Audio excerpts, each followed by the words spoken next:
சனாதன இந்து தர்மத்துக்கு கிரெடிட் கொடுக்கப்பட வேண்டும். ஏன்னா சனாதன இந்து தர்மத்தோட சாஸ்திர கடல், ஞான கடல் இது. அதனாலதான் இந்த ஆஸ் நித்யானந்தா ஏஐ மூலமா அந்த பியூரிட்டியையும் ஆரிஜின் எங்க இருந்து அப்படிங்கறதையும் காப்பாத்துறோம். யோகா உலகத்துக்கு நாம கொடுத்த கிஃப்ட். ஆனா நாங்க தான் ஓனர், நாங்க தான் கொடுத்தோம்.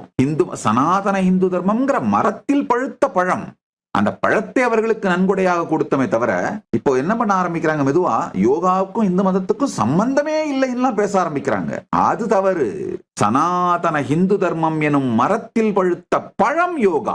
யாருக்கு வேணா நன்கொடையா கொடுக்கிறோம். அதே மாதிரிதான் ஆயுர்வேதம். சனாதன இந்து தர்மம் எனும் மரத்தில் பழுத்த பழம் ஆயுர்வேதாவும் சித்தாவும். இங்க உடனே கம்பு சுத்தாதீங்க. சித்தா தமிழ்நாட்டுல பழுத்த பழம். தமிழ் சிவிலைசேஷன் சனாதன இந்து தர்மத்தை அடிப்படையாக கொண்டு உருவான வளர்ந்த சிவிலைசேஷன். போய் சங்க நூல்லாம் படிச்சுட்டு கம்பு சுத்து. சங்க நூல்கள் எல்லாம் படிங்கப்பா, அதுக்கப்புறம் இங்க கம்பு சுத்துங்க.